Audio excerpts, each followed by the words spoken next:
Hello and welcome. Coming to you from my happy place, this is Josh. And I'm John, and I'm drinking a Cayman Jack margarita malt beverage, but not in excess.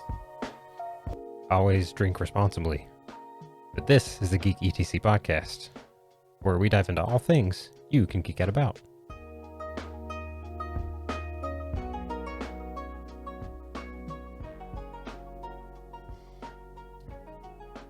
Hello, my friend. Howdy. I should have been the guy coming to you from somewhere because today I'm coming to you from Hilton Head Island, South Carolina. You are. And you should have been eating or drinking something. Well, you're the one on vacation, so. True. Very true. How's things back home? Busy. I noticed that Cayman Jack isn't in the little bottle. It is not. I got it in a can in case I could take it somewhere that glass was prohibited. Oh. So they have cans, but they didn't have like just a 6-pack or like a 12-pack of those. It's like a mixed pack with like their other flavors. And I really only love one of the other flavors. So the other two are kind of hit or miss. I'm not sure I knew that they had other flavors. So they've got like a Paloma, the margarita version. They have they have a mojito and a Moscow Mule. So there's a mojito and a Moscow Mule in there as well. But I like the Paloma quite a bit. But the mojito and the Moscow Mule are fine. It's just not my... It's hard to beat the OG. Though. Yeah, for sure. Like that is one of my kind of vacation go-tos for sure. When it comes to is like the Cayman Jack. Yeah, it's just something about it. It just maybe it's just because I've had it a number of times on vacation that it just makes me. I just have that relation to it, you know. Yeah, I don't normally drink often, Right, me either. I occasionally have some bourbon, maybe like a glass with you, very rarely, but yeah, there is something about the Cayman Jack that I enjoy, especially like the salty, like kind of like the salt flavor that it has built into it, the margarita version. So, and see, I'm not even really huge on margaritas, period. Like tequila is, other than like gin, tequila is like my least favorite of the spirits. Interesting. Yeah, I would kind of agree with that. It's like my favorite thing, but I think it's because it's like a malt beverage and it's got that fizziness to it. It's kind of like a delicious lemonade drink. Yeah, and that's why I like it too. Which, speaking of delicious lemonade drinks, we went to Publix yesterday to get groceries for, the week for vacay, and you got to see. Obviously, we got our lunch there too. Publix subs are the bomb, and I think all the Floridians agree with that. But when we went there, we had on impulse. I saw this like half gallon of lemonade. And I was like, I'll get it. I think my wife has brought me it before, the lemonade, just the regular lemonade, and I enjoyed it. But this was pineapple yuzu lemonade, special edition from Publix. What is yuzu? I think it's some type of like Asian, like Japanese type of citrus. I'm not 100% sure. I know like I've heard people talking about it as like a citrus thing in like hot sauces or... I just got some Japanese barbecue sauce last week to make a dish, and it had yuzu in it. But it is delicious. Just kind of, it's not super heavy. I mean, it's heavy enough on the pineapple, but like in this tropical climate or whatever, we're on an island. I guess it's not tropical, but there's palm trees. That yuzu pineapple lemonade hits the spot over ice. It's perfect. Well, see, I don't like pineapple anything. Well, I'm not a huge pineapple fan except for like grilled pineapple, but I really enjoy, like, for example, those Mountain Dew Typhoons that have that kind of pineapple-y taste to them. I don't think it has a pineapple taste at all. That's what it is. Yeah. I mean, it's a pineapple, it's a pineapple Mountain Dew. Fruit punch. No, it's not. I think it favors heavy into the pineapple zone. Well, we'll agree to disagree on that one, but it is what it is. It is what it is. All I know is I saw a video a long time ago of someone trying to recreate it. Yeah, there was Josh and I, when the original Mountain Dew Typhoon came out. This is the kind of people we are, poor people, and we really enjoyed it. And for some reason, it got voted off the island. and it tastes like a punch, like a tropical punch type drink that you would get um, at a party or whatever. And there's a lady on YouTube. We tried to find like someone who had recreated it with like other soft I drinks. thought it was a dude. No, it was a woman. Remember, she's like, it's the same. I remember in my head, maybe we've got a Mandela effect going because I remember a guy saying it. Lady. It was a lady, 100%. Oh, I may have to dig deep in the archives of YouTube to see if I can find that video again. I did want to touch on a few things. So my wife saw Barbie, loved it. We both went and saw Oppenheimer last week. I was going to say, the movie that just came out. Didn't The just like movie see Barbie, a Barbie doll. The Barbie movie. We saw Barbie floating in the ocean today. It was great. She went and saw the Barbie movie. She really enjoyed it. We went and saw Oppenheimer, 3 hours long. I really enjoyed it. I posted a story the day on our Instagram at Geek ETC Podcast on Instagram the day it came out, or the day we saw it, and we both really enjoyed it. And I wanted to touch on something I think that both of those movies did really well, is that when they marketed it, like obviously we knew Oppenheimer was going to be a biopic about Oppenheimer, and we knew that the Barbie movie was going to be about Barbies, right? But neither one in any of their trailers, right, gave away the entire thing, which is something that we see so rarely. I feel like now most trailers, by the time when you watch them, you're like, I know exactly what happens the entire movie. Like it's so clear cut that this is like exactly what the storyline is going to be. I watched some trailer the other day. I don't remember what it was for, but all the comments were saying, they were like, well, you literally showed us the entire movie. Yes.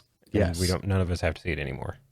And so I didn't know it was going to get into like Oppenheimer's, like some of the stuff that he went through politically on the back end, and all that. And the Barbie movie, my wife didn't really know what to expect walking into it, but she thoroughly enjoyed it on the way out. So I want to throw some respect out there, because I think as good storytellers, right, show not tell. We've talked about that a bunch in on this podcast. Show what you mean, don't tell it. So if you're writing a book, or whether you're directing something, like you don't have to be like someone that says, oh, it's cold. You can just show, like when there was frost on their breath, whatever, or the door handle was iced over. You don't have to say because it was cold. We know it's cold because you've shown us. And I feel like Oppenheimer and Barbie kind of did that. They showed us like some good stuff, but then they didn't just make it so obvious what was going to go on. But still looking forward to seeing Mission Impossible, the new one, even though I know it's going to be more of the same. Ethan Hunt's going to save the day, but I would rather watch that than like Fast and the Furious 20 or whatever it's up to now, because that's even more. I don't know if I've seen the last couple Fast and the Furiouses. I think I'm Fury Eye. I think I'm caught up on Mission Impossibles. I'm not sure. That's one of those series that my wife hasn't seen any of them. Oh man. And so like we've kind of briefly talked about wanting to kind of go through and watch through all those. Well, my wife was the same way. I don't think she had seen any of them, and then we went through and watched them all independently, and then we've seen a few in theaters now, which she's enjoyed. So that's on our list for the next movie to see. Actually, I heard some people talking about Mission Impossible today on a podcast I was listening to, and they were saying that that they all kind of unanimously agree that the second one was the worst one. Oh, the second Mission Impossible? Yeah. Which it's been so long since I've seen them, I don't quite recall. But they said like the third one was the best, but the second one was the worst. And weird. I remember playing a Mission Impossible video game at one of your relatives' house one time, and that was like it was on GameCube, and it was super hard. Was a Mission Impossible game on GameCube? Yeah, I think so. I think it was GameCube. I don't remember that. I don't know. It was hard, like, because I kept failing the stealth part, believe it or not. No, really? I know, right? Just going in guns blazing. But we're excited about that. And then obviously later this month, or it's actually in October, isn't it? October or September? I can't remember which one. We've got Dune 2 coming out, and I'm stoked about that. The continuation of the first Dune book, which will be amazing. That first movie was really good. It was fantastic. Yeah, it was visually stunning. It's a must see in theaters. I'm sure Did we see that one together in theaters? we did. We I did. don't remember. Yeah. We all went. We had a double date and we went to see that. We'll So have I'm to do excited. that for the other. Well, I guess it depends on when it comes out, if we're still in country or not. Ooh, that's a good point. Yeah, it might not be. I might have to cheat on you and bring another couple into Oh, our lives and go see it shameful. with them. Shameful. But we're super excited about it. That coming up. We actually just rewatched Dune again the other day, so pretty stoked. I do want to say, if you enjoyed Oppenheimer, there's a documentary that I really enjoyed that came out in 2000, the late 2000s, early 2010s. That was a documentary on the proliferation of nuclear arms, and how easy it was for people to get nuclear weapons and like uranium, plutonium, that kind of stuff that was ready to go with the fall of the Soviet Union. And it was a very scary watch. As I made a statement the other day, I made a post on our Instagram talking about the sword of Damocles kind of hanging by a thread over top of all of us with that threat. I think Oppenheimer made a good point. The movie did. It made it. Christopher Nolan did well in getting that across, like some of the issues. Just like how they thought that it would end, like nobody would ever want to fight again, because this weapon existed, and then it became an arms race, just the same way that everybody thought World War I would be the war to end all wars, and then it just created arms race. And so it is. That's a good watch. I wish I could remember that offhand, but I'm sure I'll find it and post it at some point on the Insta. I watched a movie the other day, way different from. I guess it could involve some, larger than life explosions, but of a much different variety. It was a movie that came out a while. I think it was last year, but it was Dragon Ball Superhero. Okay, yeah. It's just the newest Dragon Ball movie that came out. I literally, while you were trying to get your audio set up, I was literally doom scrolling Instagram, and I came across a video of a little boy who survived 400 stings from African bees, and he said he channeled like his combat form from Dragon Ball Z. So, hey, it works, man. Yeah, I guess he went Ultra Instinct and made it through the bee stings. Oh, wouldn't that be funny if that's exactly? I don't know if he said Ultra Instinct or what he said, but he said it was some type of thing. Probably. It was funny that you bring that up now. But like I've always been a fan of the Dragon Ball series. It was kind of my favorite. Dragon Ball Z was probably my favorite cartoon growing up.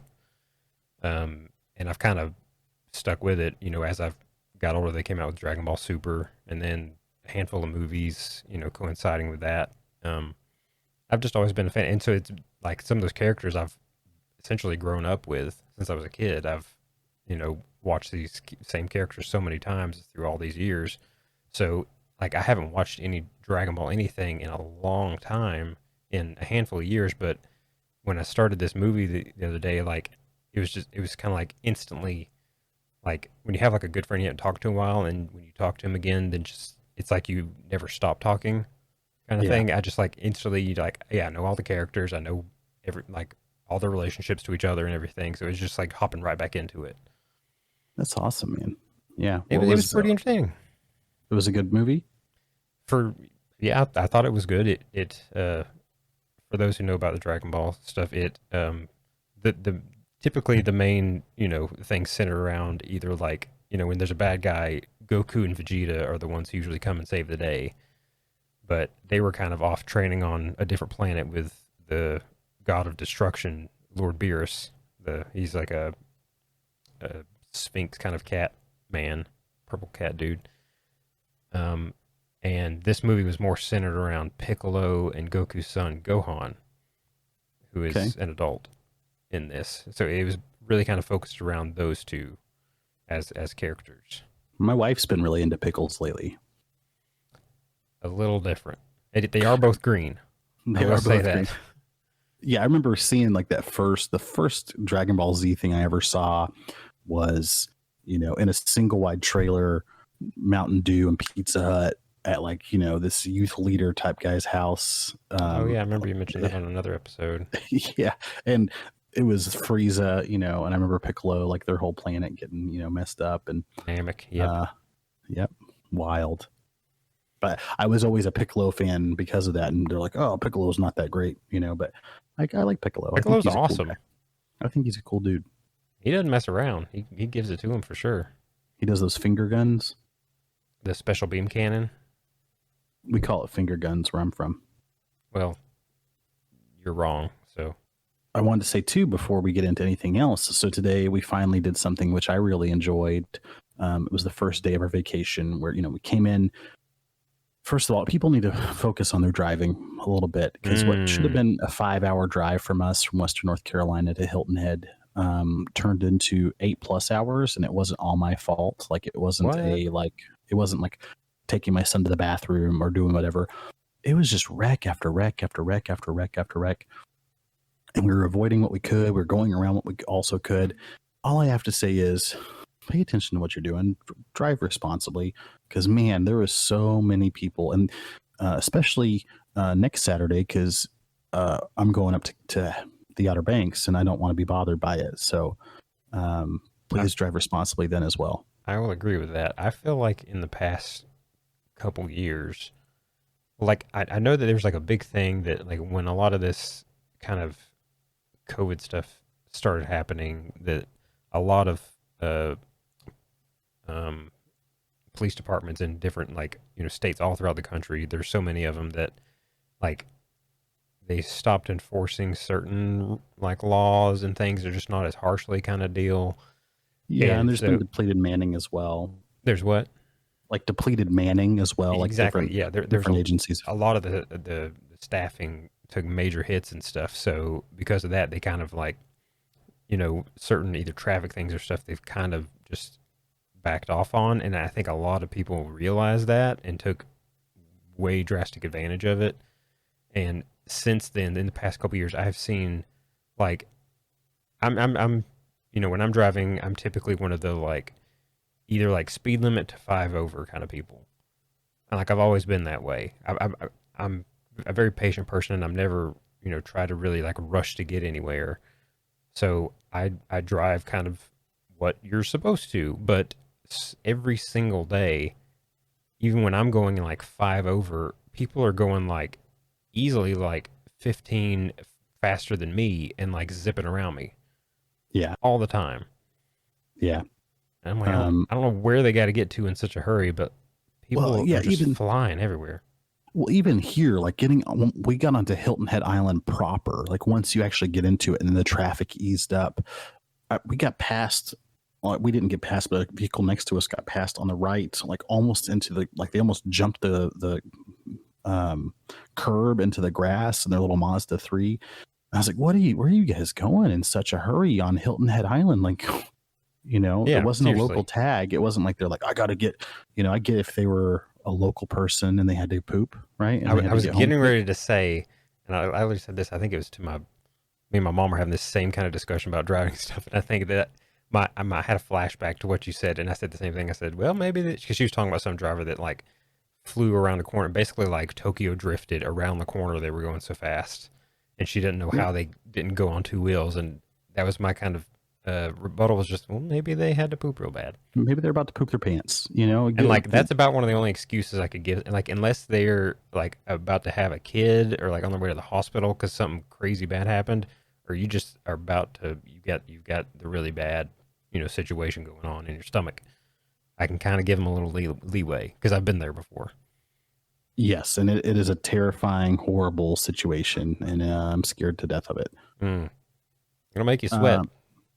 It will make you sweat. And today, speaking of going fast, we got to go out on our favorite thing to do, which is the Commander Zodiac ride at Hilton Head Island, which is a ride on a rigid hull inflatable boat in Dolphin Tour. And, I'm jealous. We love it. We love it because it's like the dolphins are practically jumping into your boat. You see sharks. There's been manatees around the island this year, popping up quite a bit. So we saw a bunch of dolphins today jump in. We saw some, young less than year old dolphins with their mom, all eating fish and playing and getting frisky. And it's just a fun thing to do. Plus being out on the water, if you're somebody that like lives around water and maybe you've got a boat or whatever, you might take it for granted. But, me as a Midwesterner who never got to see the ocean, now that I'm an adult, I'm like, oh, the ocean's wild and I like to be on it. So, yeah, and we took our son for the first time on this tour, and he enjoyed it for the most part. He was looking for an alien from Ultraman, though, the whole time. And I should have shut it down earlier. I should have told him, hey, it doesn't exist. But I was like, you just got to look for it. And then he couldn't find it, and he's yelling at the dolphins, asking them for it, and he's asking the captain of the ship, have you seen alien bows? And he's like, what are you talking about? I'm like, it's like from a cartoon. It's like from the 80s Ultraman series in Japan. I don't know. But it was a lot of fun. I love doing it. I posted some videos and something we'll talk about later, and I might post one or two on our Instagram coming up. I keep forgetting to take pictures of my food like a regular influencer and post it. It's always almost done. Like whenever Instagram first came out, that's all it was. And Twitter, it was just pictures of your food. Yeah, exactly. I think one of my first Instagram posts back when it first came out was of the patented pizza cake. Oh, yeah? That we made way back in the day of just 2 DiGiorno pizzas stacked on top of each other. Don't give away the secret recipe, Josh. I didn't. There was more there. Okay, I'm just saying. There was more. That's like that KFC dude that got fired. Like, you want to know what the secret spices are?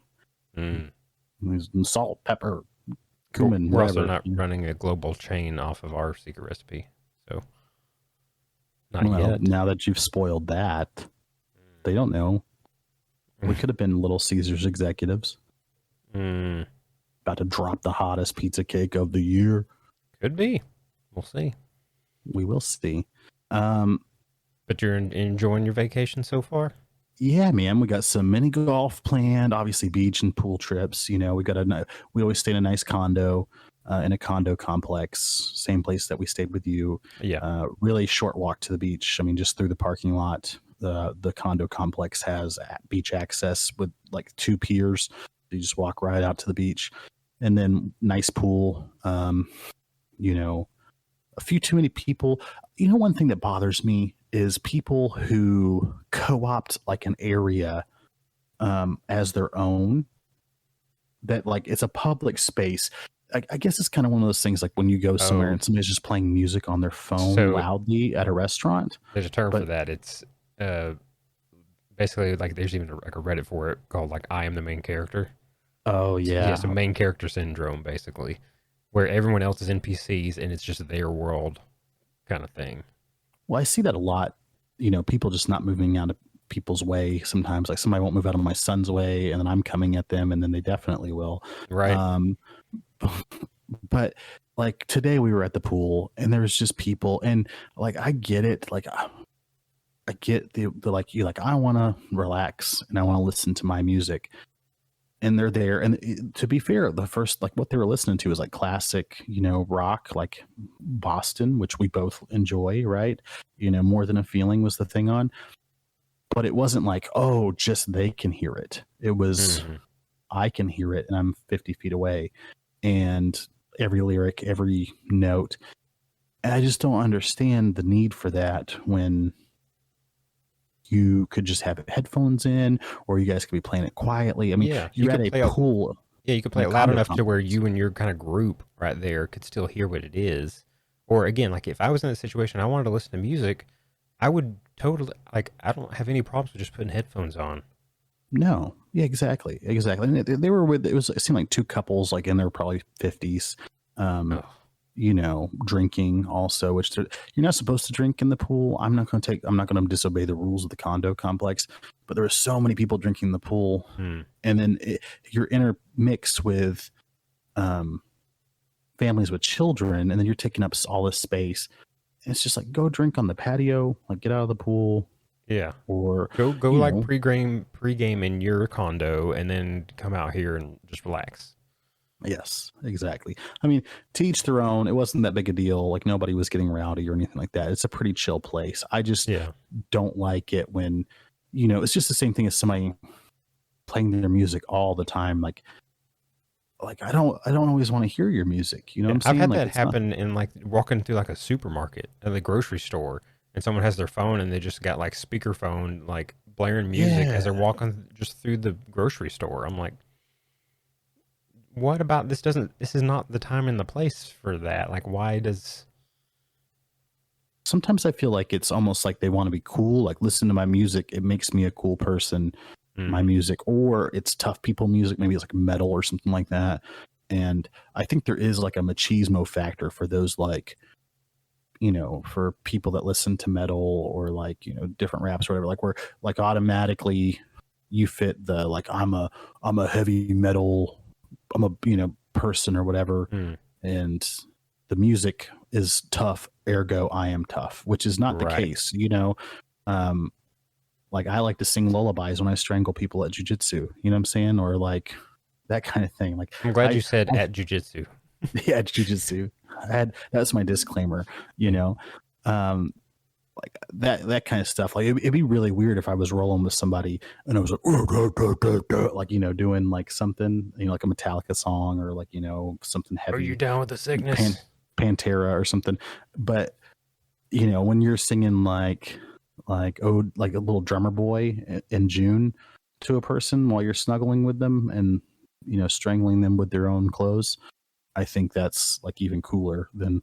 It's almost kind of an insult to injury. No, then it's just like, they're just being nice. It would be weird if I was just like, if it was a making fun of them song, but right. Yeah.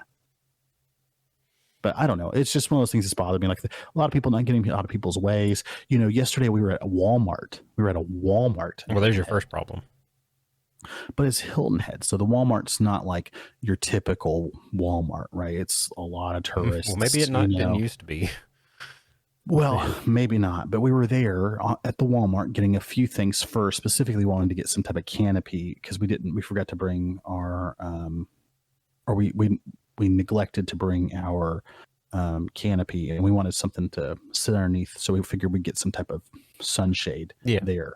And that's what we went there for originally. And then we got a few groceries before we went to Publix. And there was a line. So there was a line. They had one register open on a Saturday or on a Sunday at Walmart in Hilton Head when all of the tourists are there getting groceries, right? They had one register open with an employee there. And I almost always tend to go towards an employee because I don't like self-checkouts because they take jobs away from people, right? That's my own little protest against that kind of thing. And so but the line for that was we're talking like 45 minutes long for like for the like in-person cashier. And so we got in like the probably slightly shorter one to go self-checkout. And I go to the back of the line, which is extremely long. And some lady walks up to me and my wife and my 7-year-old child. And she's like, actually the line's supposed to go this way. And something to that effect. And I was like, well, this is where the line was. And I just got in behind it. But man, it had me feel, I was like, who is this Walmart Nazi? Right. It wasn't an employee, it was like I don't want to like just guess what her like social status was. But by the way, she was dressed. It was higher than mine, right? Like she has money. That's what it seemed like. Like she was like well-to-do. And it's almost like she's like, I don't like, did you not expect confrontation to me? Did you expect me to just like, oh, well, yes. Oh, of course, ma'am. We'll go the way you want us to go. Oh, yeah. The line police has spoken, so we must obey. Yeah, we must obey. I'm like, we're in the same place right now. And you have no idea what my mental status is or like who I am. We are complete strangers. And you're telling me to move a line at a Walmart. Right. We're not at Whole Foods, sweetheart. We're at Walmart. Like anything goes. Like you have like figure out your priorities. Like if that's what you're griping about is like where someone got in line at a Walmart and it's not exactly where you would want them to be, then yeah. And it's also a moving line and you're behind me. You could just make it go wherever you want. Like, and then she starts talking to another lady behind her and she's like, it's supposed to go this way, like down the aisles instead of down the other aisle that we were on. I'm like, I can't help how that everybody queued up. Like we're all sheep. We're just going to like, if there's like a line, for the most part, people are just going to hop in the queue. Otherwise, it looks like you're jumping the queue and people are going to be angry at you, you know, and you don't want to deal with that at a Walmart. That makes but sense. she didn't care. Well, anyways, it was just a silly situation, but it was funny. I didn't say anything bad to her. I was just like, this is where the line was. This is why I'm in line here. Right. I don't care. And then we looked back like a couple minutes later as we were finally moving up, and she was nowhere to be found. So I don't know what she was doing. She had to go to the other line to try and enforce some things over there. She probably did. Yeah, she probably did. I don't know. I guess people got it. Sometimes people have so little control of their own lives that they try to exert control over other people's. Ooh, that's a statement. It is a statement. Well, I think there's a lot of issues that come from that. Yeah, I'm sorry you had a couple little run-ins with some annoying people, but overall, I'm glad you're enjoying your vacation. Thank you. It's a good thing to do from time to time if you're able to get the chance. Absolutely. Yeah. Vacation's important. Getting away, relaxing, try not to schedule anything. I think that's a huge deal. Play it by ear, or if there's somebody who, like my father, he came last year and he's a very like type A, do, go guy. And like, what are we doing for dinner later? Like, I don't know. We'll figure it out. That's what I enjoy doing. I'm very much on the same page of take it a moment by moment kind of thing. And yeah, exactly. So it's been fun. I look forward to this week. I'll take my son to we talked about mini golf. There's a cool pirate one, and then we're going to take him to the arcade and let him play some old games, maybe some skee ball, earn some tickets, and get some toys, which I think he'll really enjoy. That's awesome. Well, cool, man. You know what else is enjoyable? What's that? Being part of a growing community. Ooh. Speaking of which, we have a growing community of geeks here at Geek ETC, that we talk about often here on the podcast. And we've mentioned, at least a couple times about our community of patrons over at patreon.com/geeketc podcast. They can support the show from there, can't they? They can. For just a couple bucks a month, you can support what we're doing here, keep awesome content coming your way, paving the path for a lot of awesome future content coming down the pipeline, especially here pretty soon in the next couple weeks. We've kind of, I'm sure, talked about it to death, but, as you know, Baldur's Gate 3 is coming out, and we're both extremely stoked for that. So yeah, speaking of which, when this episode releases, we'll have done a drawing for a free copy of Baldur's Gate 3, or at least later today, we'll have that drawing going on. Which all people had to do is like the post, be a follower on our Instagram, and give us a rating on any podcasting platform, and take a screenshot and send it to us to enter for a $59 game. So yeah, we'll see awesome. Who comes out on top of that. Yeah, cool stuff. And also, I wanted to talk about that. If you are a crew member there at Patreon, finally, after many hours of extensive work, and still not quite done, but it's at least operational. If you are a crew member of our Patreon, you now get access to our community Discord that we have made. Geek ETC Discord, and we've already been posting in that as though people were already here, and that's been fun. And so I'm pretty excited to share that with everybody as well. Yeah, it's basically just going to be a little community where like-minded geeks can come together to have some discussions about different topics. Basically, once you get in there, you'll see that there's, a bunch of different channels related to different topics like gaming, TV shows, movies, books, paranormal, cars, lots of different stuff. Aliens, because God knows we talk about that enough on the show. True. And so you can just, they're kind of divided into different topics. You can go in there. If you see something interesting that's going on, or you just want to talk about the topic, you can post right there in those channels and talk, and we'll contribute and talk directly with us in there and talk about some cool things that we geek out about. Yeah, and share your stuff with us. That's what's most important. Is we from the beginning, this has always been kind of like a community oriented show because we're just dudes. There's nothing special about us. We're just, you wanted to do a podcast, and I agreed to do a podcast with you, and we're having fun. And we don't know everything, but we do think that there is a need for camaraderie. Of We're course. kind of on the opposite side of like the classic Modern Warfare 2 lobby. We're ready to be everybody's buddy and talk to everybody. Right. And there's also on there, that'll probably be, as this project continues and goes on, throughout the months and hopefully years, the Discord, there's an announcements channel in there as well, where that'll probably be, that channel will be the first to get any kind of updates or announcements regarding things that we're working on, things that we're doing, potentially future giveaways or contests that we're running. They'll probably all get posted there first. So if you're in that community, you'll have a heads up before anybody else typically. Exclusives. Yeah, and some exclusive stuff in there for members of the Discord, especially members of the Patreon. So again, go join up patreon.com/geeketc podcast, and you can get access to our Discord and be part of the community. Absolutely, yeah. Please join. Alrighty. Well, vacations are fun, and kind of diving into what we're gonna talk more about today. As I mentioned, I'm glad that you're able to take the time and have this vacation. Vacations are oftentimes used for a mental break of sorts or a mental reset.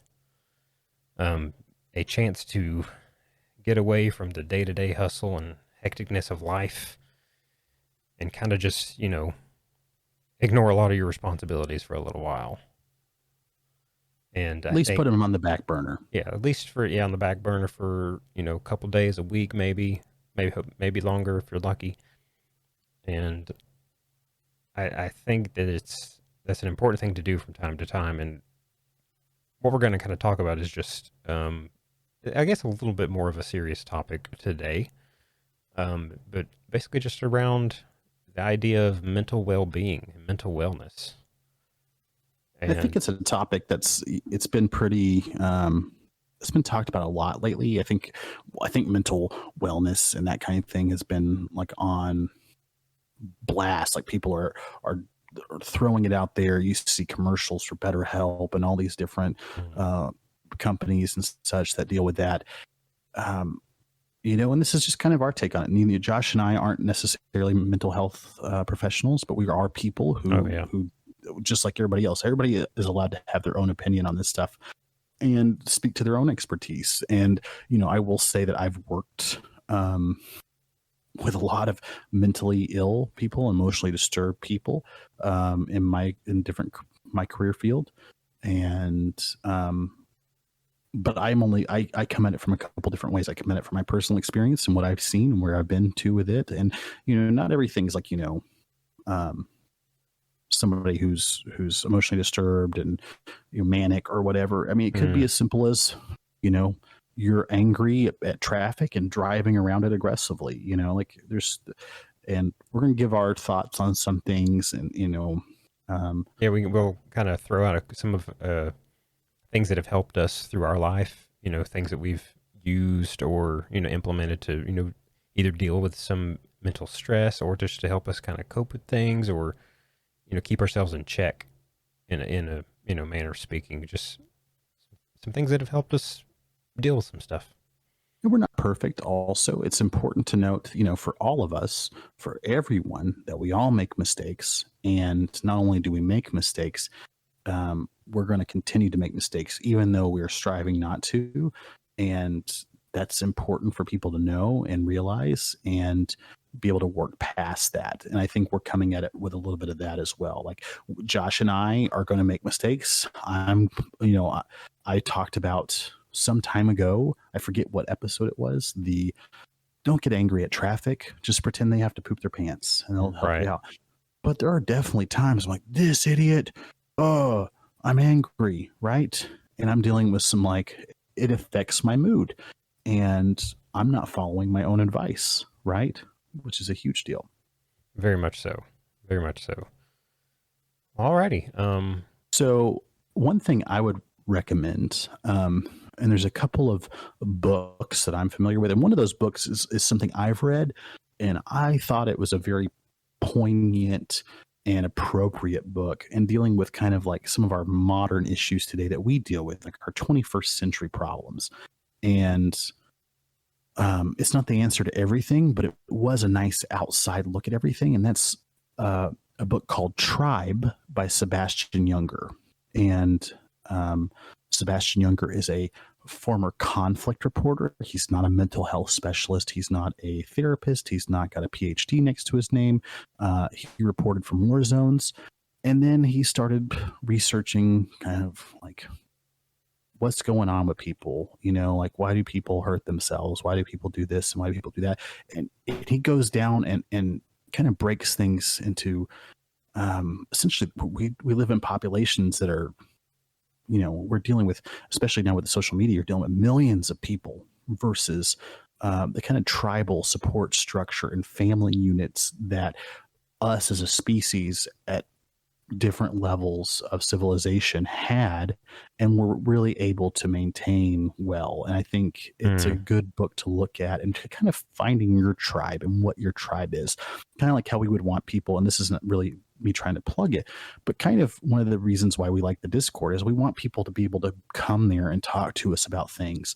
And, we want you to have people you can talk to in a safe place, in a place where nobody's gonna make fun of you, or people aren't going to, post, they're not going to make fun of you for what you post. Yeah. We talk about what do you geek out about, right? Because everybody geeks out about different things. And sure. That's kind of where we're at. And no, so, like we are not anybody to judge anybody else for, things that they geek out about. And neither is anybody else. As long as it's morally okay, you know what I'm saying? Like, right, it's a morally okay thing and it's not hurting anyone, then really, like, if you like something and you enjoy it, you should be happy about it. You shouldn't have to hide it. And like I said, so check out the book Tribe by Sebastian Junger. It's not a long read, but it comes from his place as a conflict reporter, conflict itself, being in dangerous situations, and then studying different groups, like the Maasai warriors from Africa and Amazonian tribes people and that kind of thing. And I think it's a really good look because the people listening to this more than likely, aren't hunting lions in the savannah, or as a Maasai warrior, we don't have, I don't think our analytics show that we have any Maasai warriors listening to us. But they're wrapped up in their own thing, and so you learn a little bit from those people who are living the day-to-day stuff and making it. And yeah, couldn't recommend the book more. I really enjoyed it, and it made a lot of sense to me. Right. And kind of just talking about, obviously, there's a lot of craziness going on in the world today, and so many people have a lot of stressors and a lot of anxiety hanging on them, whatnot, today. And I actually heard a discussion, I don't know if it was earlier today or yesterday. I think it was on an episode of Rogan that they were talking about, our parents and, grandparents, often they talk about, they use the metaphors of, I had to walk uphill both ways, barefoot and 6 feet of snow. And how, they always had it tougher than, our generation and everything. But if you look at it now, the, generation growing up now, I feel like they have it way harder than we did growing up. It's kind of flipped a little bit with, because the generations, the younger generations now, they're growing up and they're always, exposed and connected to all the social media and all this kind of, and because of that, everyone's always, kids are always comparing themselves to everybody else. There's all these filters on everybody. So you feel like you have to kind of look a certain way or act a certain way. And, there's a lot of cyberbullying that goes on and everything. So trying to fit in today's society with all this social media stuff, I just feel like that almost seems like an impossible task to me.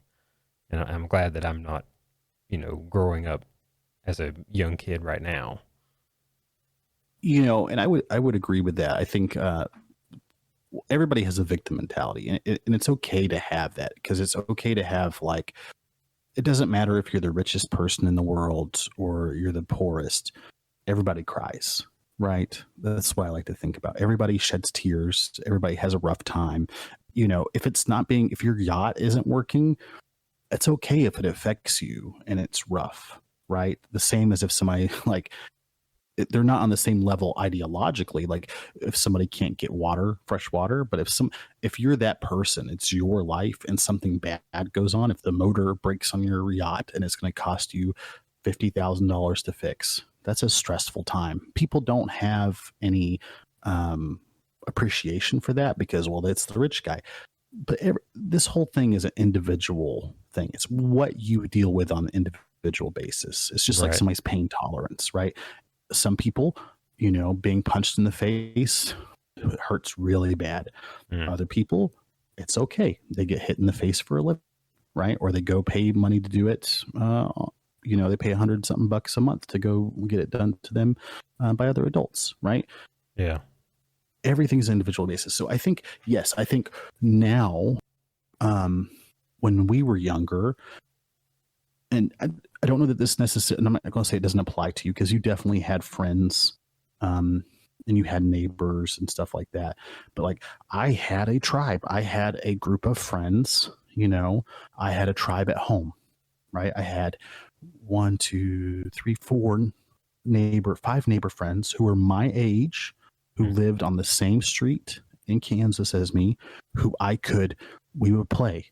Right now, there was drama between people, and 3 of them were women. Or actually, three of us were boys, and there was 3 girls on the street. And of course, there was like drama between that. Like I would get mad at the guys and not want to hang out with them, or I'd get mad at the girls and not want to hang out with them. But I had this tribe at home that I could do things with. We were outside playing.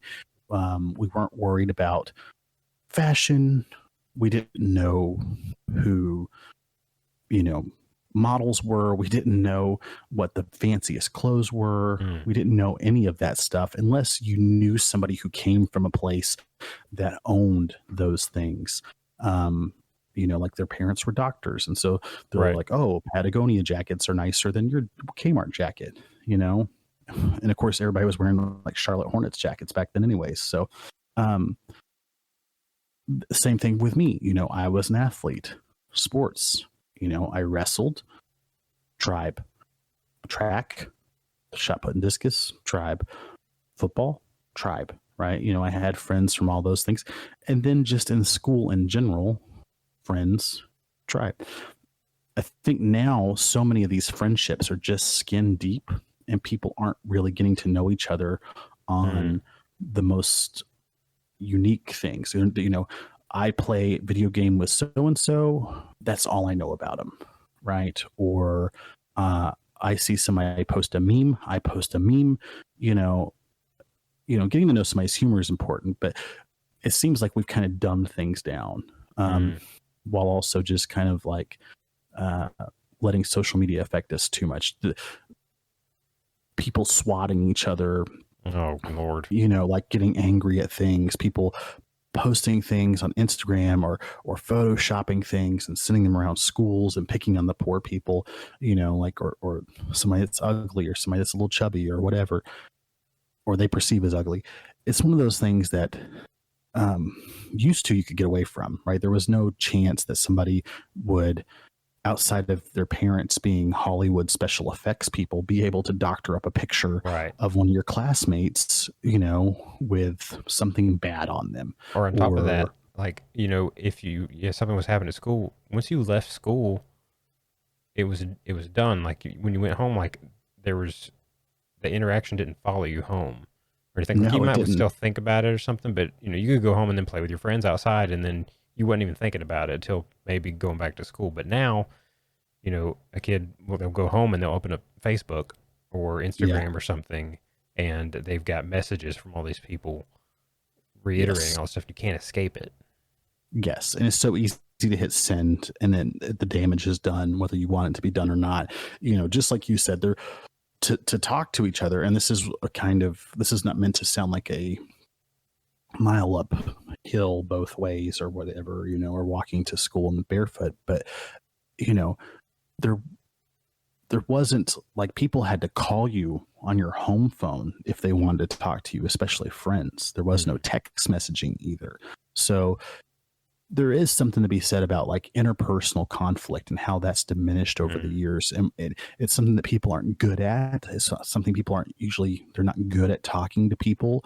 They're not good at dealing with conflict, you know? I mean, I know I've had, I don't know how many interactions throughout my life that like a argument or something started because the conversation initiated through text message, and through text message you can't, get inflection or, like you can't really tell how someone is saying something, and you're just reading it and your brain is coming up with how they said it.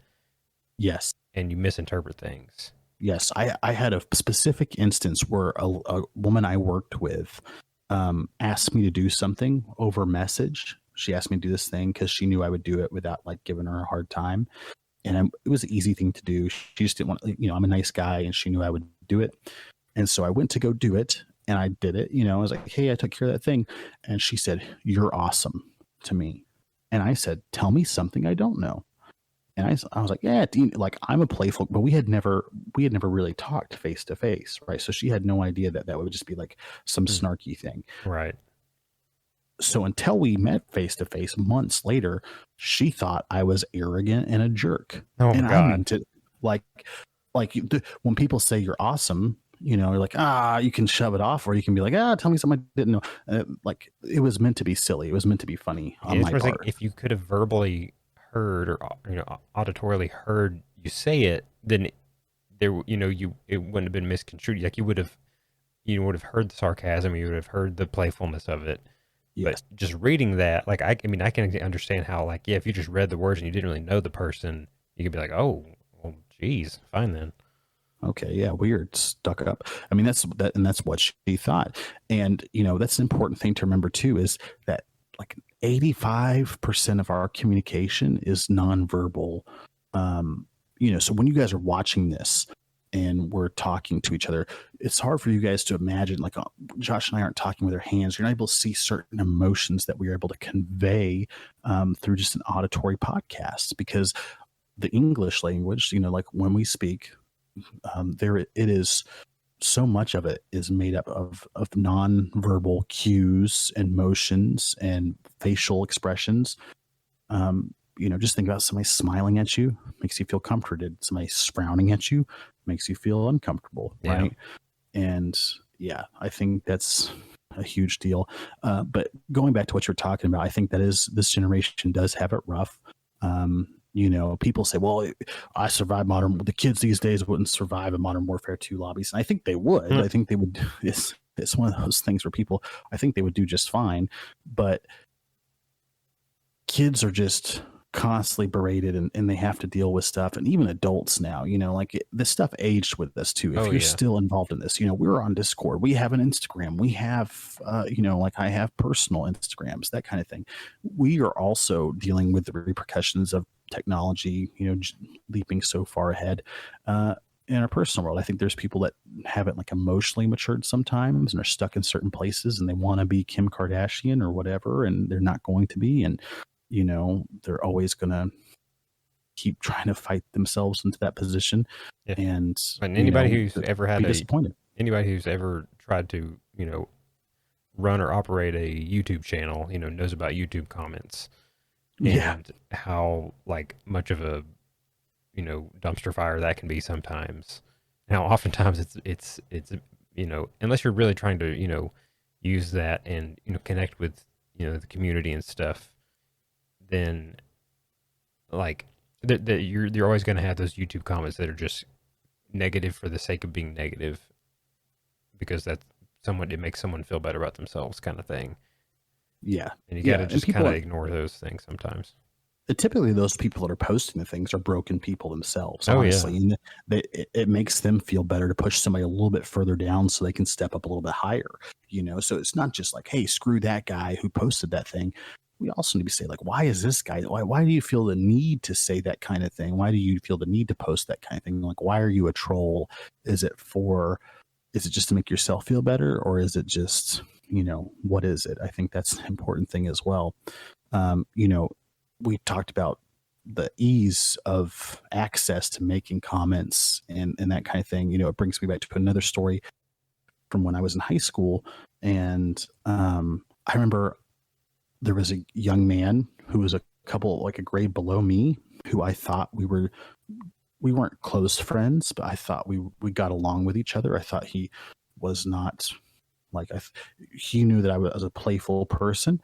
And I remember he caught a football outside the school one day, and I just kind of wrapped him up. I didn't hug him, squeeze him, or anything like that. I acted like I was tackling him, like he caught it and was like running towards me, and I acted like I wrapped him up. And he was a smaller person, much smaller than me. And he got really angry at me and like yelled, and then asked me to meet him to fight him after school in front of everybody. And I was like, I don't think you want, back then, I mean, you went to high school with me, people knew I was not, I was a really good wrestler. And then, that was probably after I had fought that man downtown, like when I was in high school, where I beat up that guy trying to rob a lady.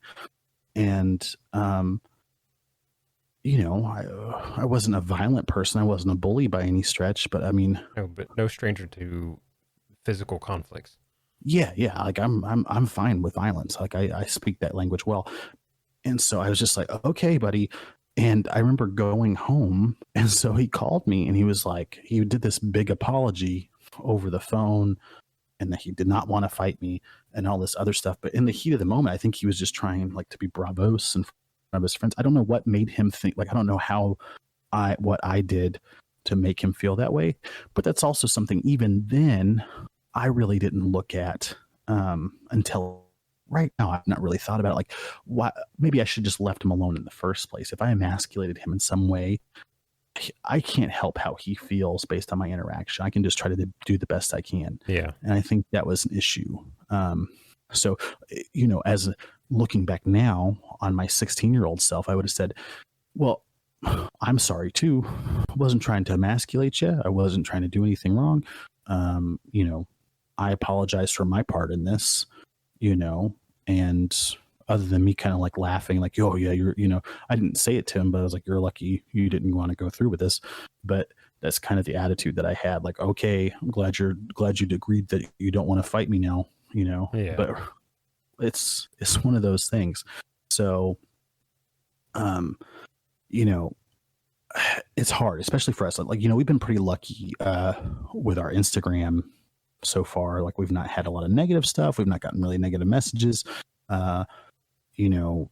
People aren't trying to berate us, and we're trying to be good with, there's a lot of other podcasters out there. When you're a fledgling podcast, one of the things that you get a lot of is other podcasts wanting to follow you and you follow back, and there's some little interaction between each other. But we try to be friendly and jovial with other ones. There's been some really great ones. Oh, yeah. A shout to Skylar from Realms of Roleplay and his Fireside Dice thing. For example, he's been one. Like I can name several, but he's been one who has been very, very nice from day one. He just seems like a genuine guy. Like, you can kind of tell. Oh, for sure. Based on awesome. the interactions that we've had with him online, that he's, he seems really nice. He seems like he's a genuine person. And it's also like, oh, you know what I want to do? I will also, so when somebody else follows me, I will follow, like, I will try to be a better podcaster. I'll try to be a better member of the community with them. It's inspiring to do that. Like, as an adult, like, oh, I'm like, okay, this person makes me feel good. Let me try to pass it on. Right. That's good. And again, that kind of harkens back to it's useful to have a community of like-minded people, that tribe mentality you kind of talk about, because obviously times get hard sometimes, and there's few things, kind of diving into, things that, help us through some of these mentally hard times. That's one of my biggest go-tos and things, is having people close to you that you can talk to, that you can share things with, even if it's not related to what you're going through or trying to deal with, even if it's just as a distraction, just to talk about anything, to talk about video games. I mean, we have a podcast. We talk about, we spend, at least an hour talking to each other every week, just on here. Not to mention all the other, times we like playing games together or doing other stuff. Absolutely. I think it's important too to kind of go back, like so people can kind of understand where we're coming from. For me, so like I had to move around a lot. My father was his job, we had to move around a lot. So I had to learn how to make friends quick as a survival mechanism. And I never really hung out with one clique over the other. I felt as good with some of the doctor's kids as I did with some of the goth kids, as I did with my other athletes, right? I never really got too caught up in like which clique was what or whatever. And I think because of that, it made me more amicable to like make friends with people, like you had a hard time in school, right? Yeah. I think it's safe to say. Really tough. And it was easy for me, knowing you through your family, your family attended stuff that my family attended. And so I got to know you early on, but I didn't get to know you on a personal level until we were juniors or sophomores, something like that. Or I was a junior, maybe you were a sophomore. And we got fairly close. Around there, yeah. Either like you were a junior and I was a sophomore, or you were a senior and I was a junior. Like that kind of timeline, that period. You were like kind of stuck in a place where making friends wasn't super easy to you, or like. Well, the friends that I had were very surface level, because like I kind of hung out with a lot of the socially rejects and and weirdos and geeks and nerds and like some of the goth kids and stuff in high school. But a lot of those people a lot of them were very introverted and stuff, and so none of those friendships really extended outside of school, because all of us were very introverted. So it was tough for anybody to take any of those relationships or friendships and carry them outside of school.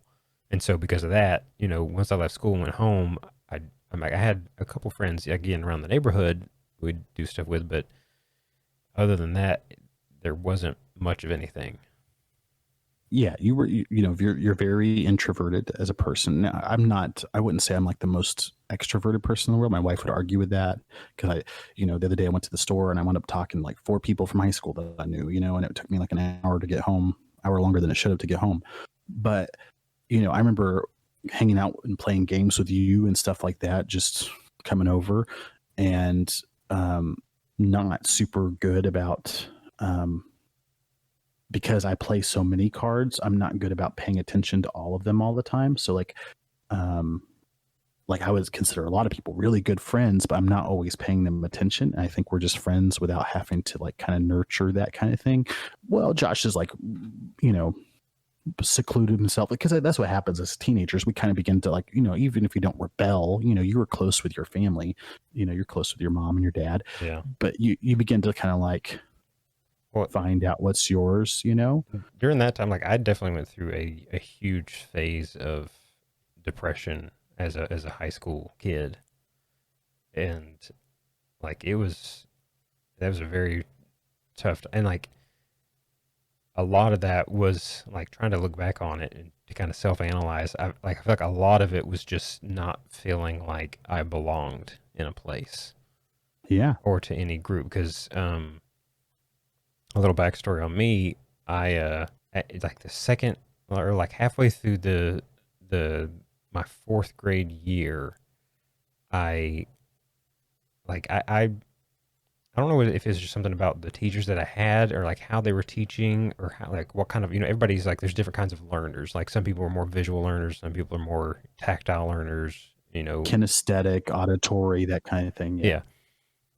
And I guess whatever type I was at the time, and the teacher I had, it wasn't, there was no connection there. And how she was teaching and stuff, like none of it was sticking with me. None of it was holding my attention. None of it was sinking in, and none of it was working. And like, I remember we had like part of that class, I guess just the way she taught the class, like everybody had like a notebook, and that notebook was like your notes notebook. And so anything that she would talk about in the class, or things that we would do, you would take notes on throughout like the semester.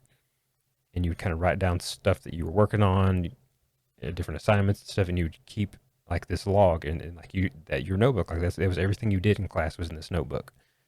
And there was one day that she, I guess, like, I don't know, noticed I wasn't doing something and came by and like grabbed my notebook and started like looking through it, and there wasn't a thing in it.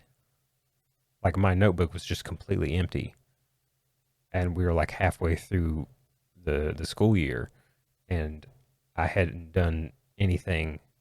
Like I hadn't wrote anything down. Like I hated writing, and so like I hadn't copied anything down or done anything like that for the whole thing. And she like freaked out and was just like so upset and all this sort of stuff. And I don't exactly remember all the story because it was so long ago.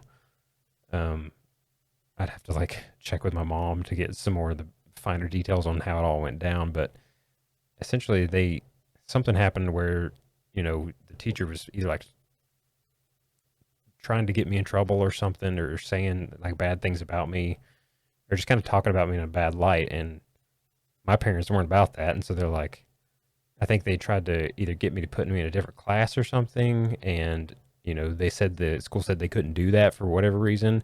So they're just like, all right, well, see you later. We'll just take him out of here. And they took me out of public school. Mm-hmm. They took me and my sister both out. Actually, she was 2 grades higher than me, and they just homeschooled us. They homeschooled my sister for 2 years, and then me for, I guess, like 3.5 or so. But I came back. I was homeschooled for a number of years, and that was during a vital time of like when kids kind of socially mature and socially grow up, and you kind of learn all those nuances of how to interact socially with other kids and other people.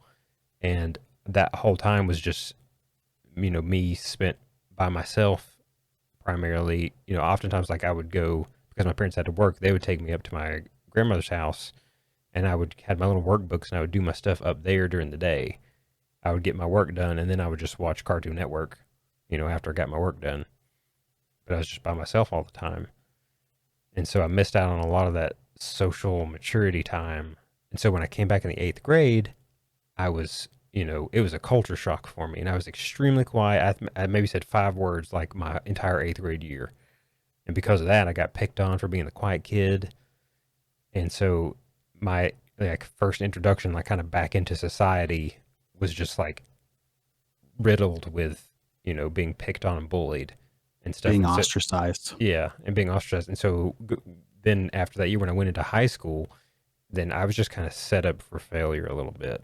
That I was not, I didn't have a good foundation or anything. And so, like, it took until my senior year and, before I really started to kind of gain some semblance of like any kind of confidence or any ability to interact or talk with people or have more meaningful relationships or friendships.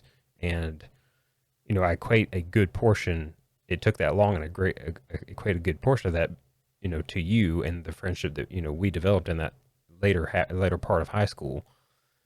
That you obviously, I feel like you kind of like educated me on a lot of social things that I just didn't know, and I kind of learned them through you in a sense, and through our friendship, and what it was like to like actually just be a teenager or young adult and kind of grow into that. Everybody has an origin story. Everybody, Right. we don't pick we can't pick that when we're born. We can't pick who we're born to. We don't have that choice. And we are a product of nurture and our environment, and nature and nurture. And I think it's one of those things that it's important for people to understand, because when I hung out with you, I was so used to being easygoing enough to where like I didn't want to always be myself, because I was always trying to make friends, right? Or keep friends or whatever, or play whatever side, right? When I was hanging out with the most popular kids, or when I was hanging out with athletes, athletes didn't always, back then it wasn't as popular to talk like, hey, what did you guys think of the Phantom Menace? Like, did you think Darth Maul is really cool? Tell me about it. that wasn't, but that's something I thought was really cool. And so I wouldn't always get into it. So if there was a give and take, right? You got some stuff from me, but I also got some stuff from you, in that you were authentically yourself because that's who you were. So it was very common for you to be like, oh no, I like this and I don't care what other people think about it.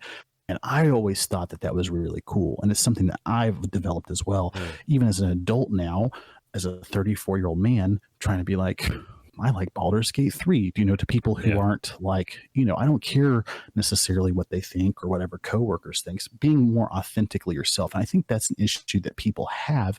And it's something that people knew you and got to know you, like it's kind of where, like, when I think about what do we geek out about, I think about you in that you were always authentically yourself. I like Dragon Ball Z. You would say it in front of other people, and you would say things like that, and I would almost be like, "Shh, no, not now. This is not the group. This is X group. You need to talk about that with Y group, and then maybe you can mention that to W group, but only on Saturdays when so and so is not. That kind of thing." I was gonna say, so I feel like back then, like I would, like you said, be myself or do those things, but it was only either around like you or family kind of things, because I was still, afraid of what the outside world would think about me. Like I was comfortable enough, around you and our friendship and the amount of time we spent together that I could authentically be myself. But it honestly wasn't like really like in-depthly thinking about it and like or critically thinking about it. I don't think I really was able to be my true self and express my true self to the world and everybody around me till I was probably like mid-20s. I was going to say like 25, 26. Yeah. Or so. Maybe even like 27, somewhere around there. Like it was, and a part of that was, once I met and started dating my now wife, once I found somebody who really truly accepted and was okay with who I was and would let me, could still love me as my, with me being my true self. Because I had a number of relationships where I changed myself to try and, appease the other person kind of thing. Like like one of my last relationships, like I completely, transitioned to a different person, like the way that I act, things that I was into, some even just like my morals and beliefs and things, and all of it was being tested to try and fit in with how they live their life and stuff, and to the point that I was even kind of like distancing from my family and everything, and it took them kind of calling me out and giving me a wake up call of like, you're not you, you're not being yourself, and eventually I finally kind of came to that realization and into that relationship. And it was a number of years later before I eventually met my now wife.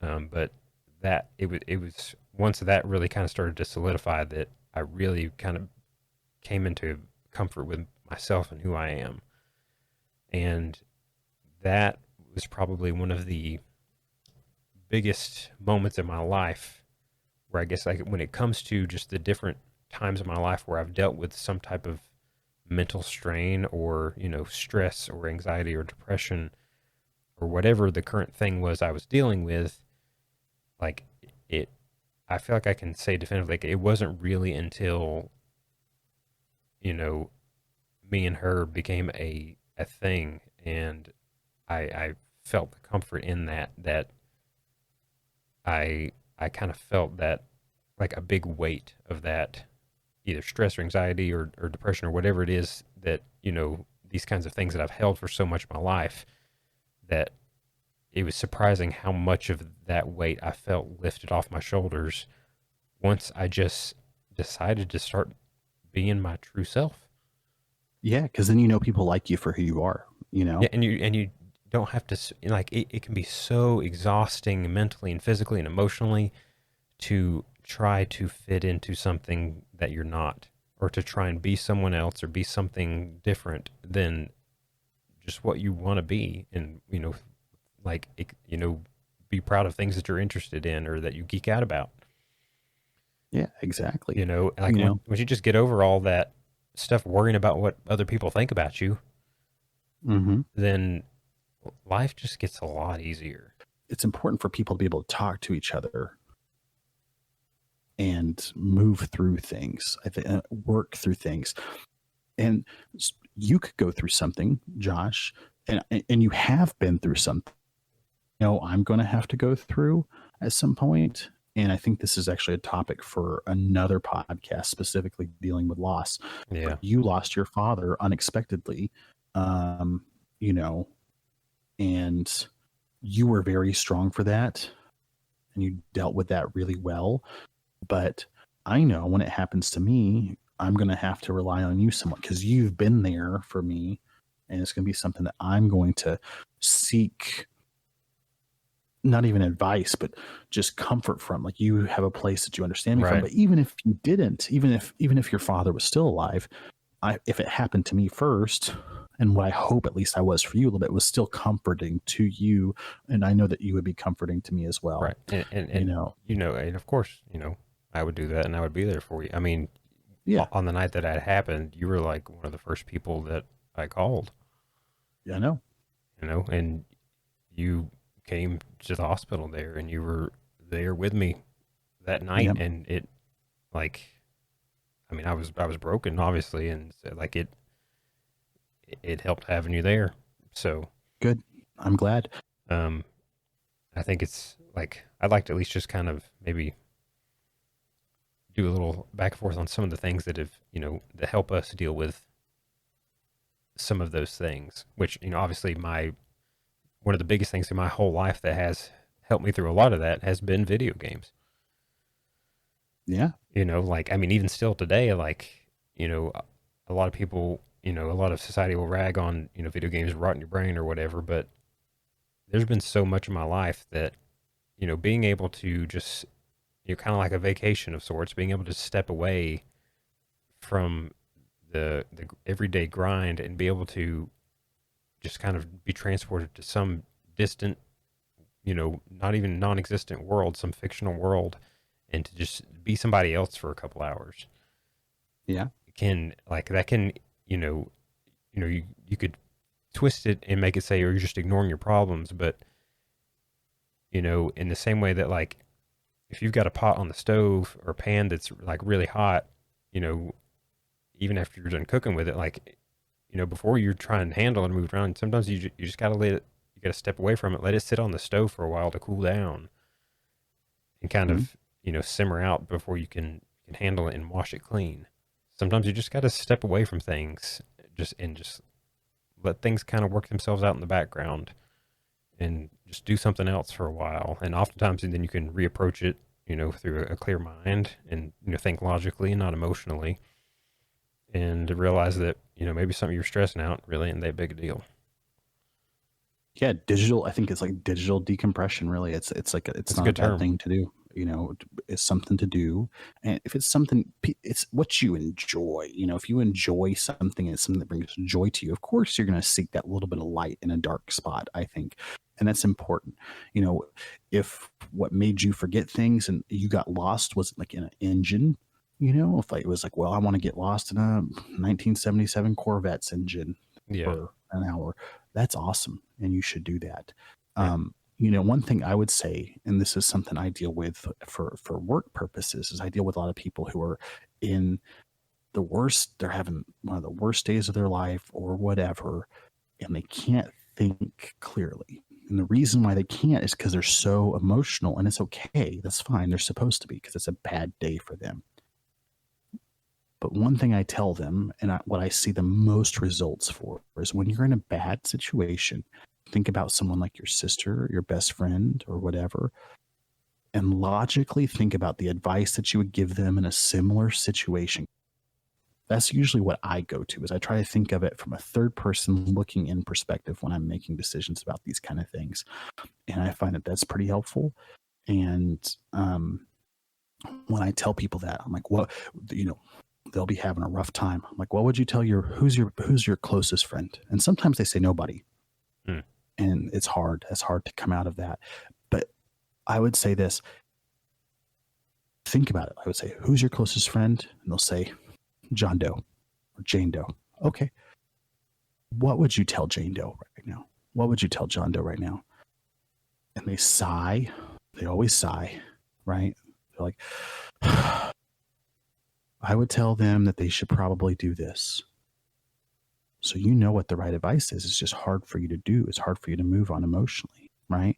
And I think a lot of times I get places with people in that same situation, especially when they're in the heat of the moment. Right. I think digital decompression is great for me. It's one of the things I like doing. I like writing, so sometimes I just go off in my own world and start making it. But even if you're a nerd or a geek, right? Those and being fit, those two aren't mutually exclusive. I think I feel much better about myself. I get a little bit of a dopamine release just from working out. Oh yeah. Even if it's like, you can find ways to get physically active that does help your body in ways that aren't always fighting people or running or whatever. Yeah. It could be just walking around. It could be going to the store, going to the video game store instead of going online and walking around. It could be rollerblading. It could be roller skating, whatever it is. Yeah. Some movement. I'm a big guy, right? I'm not trying to like shame anybody. There's people, but moving around is good for you. It says it's good for you. It says the sun's good for you, right?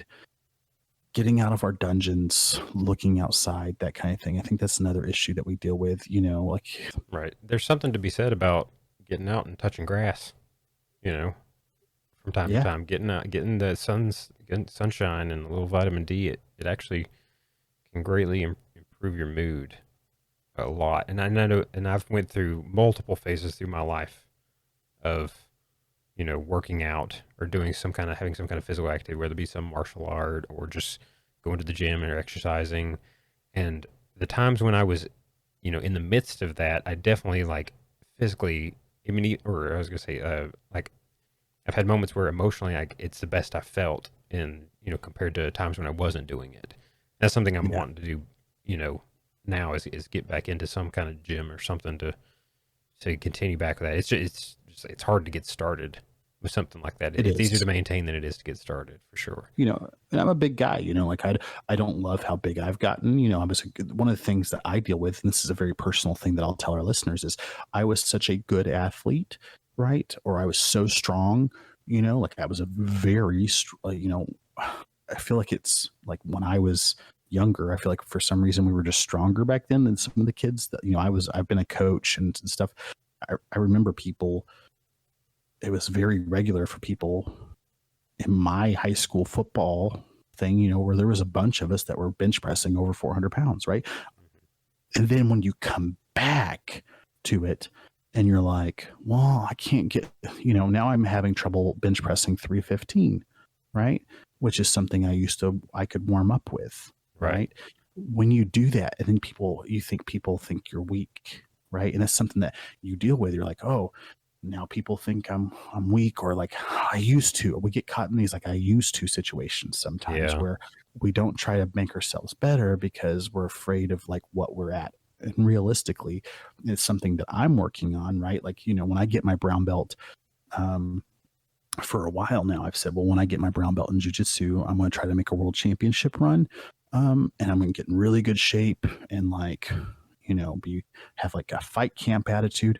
But I think right now, and it's something I've thought about the last couple of days, to be honest, while I've been on vacation, is that I could already be doing that. I could already be setting myself up for success when I got to that level. I don't need, but the problem is like many other people, whether it comes to diets or working out or whatever, I'm often looking for a genesis event. Me too. I like to call it. I'm looking for You're speaking to my heart right now, because I felt that same thing so many times. I'm like, I wait for this something to happen, and that's when I'm going to start.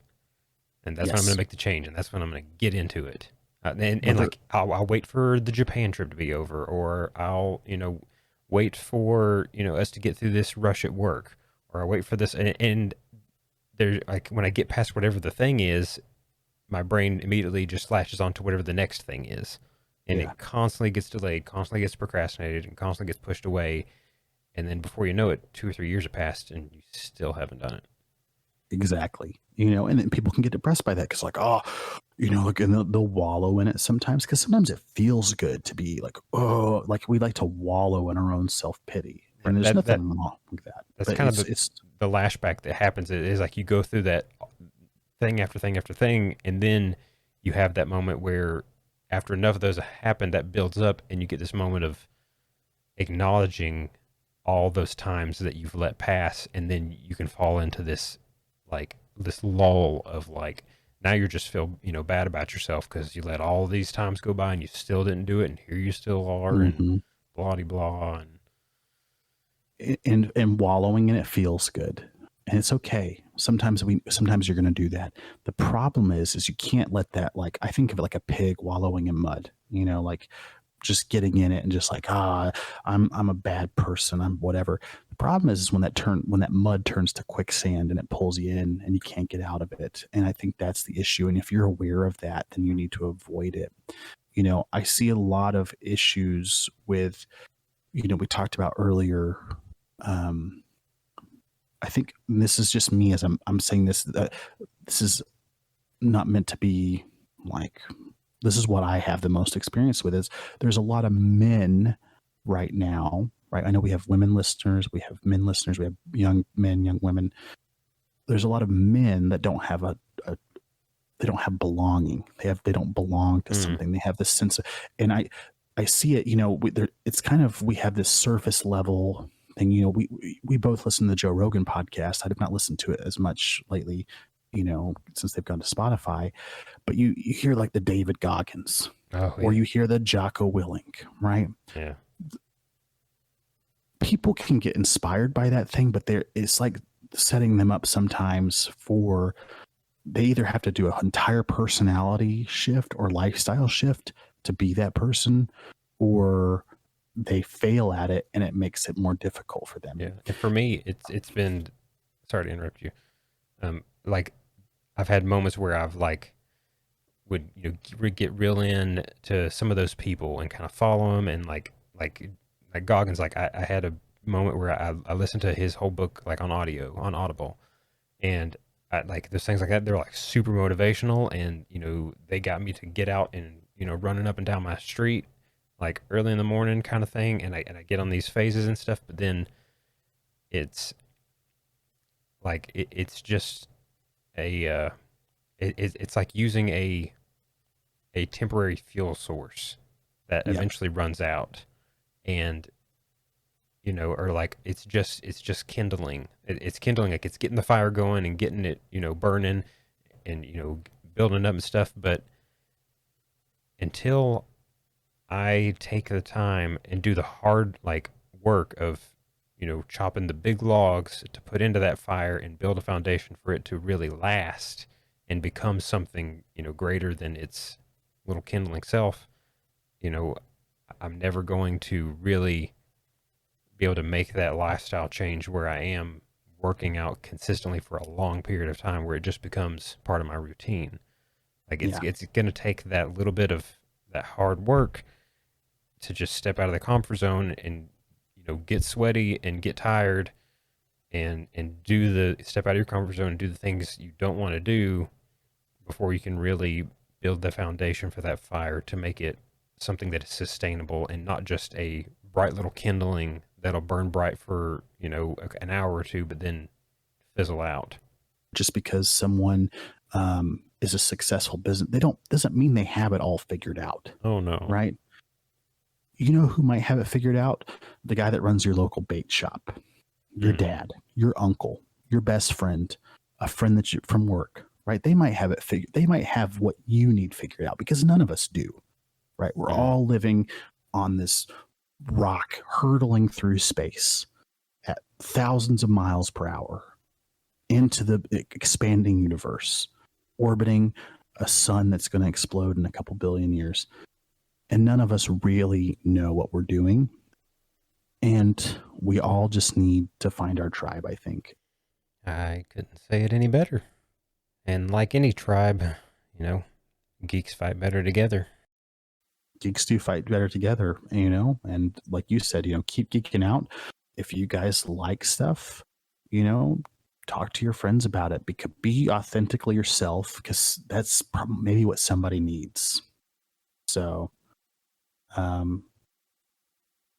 with that said, feel free to send us an email to geeketcpodcasts@gmail.com.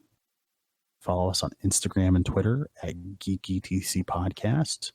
You can listen to this on YouTube at Geek Podcast. That's the title of our YouTube channel.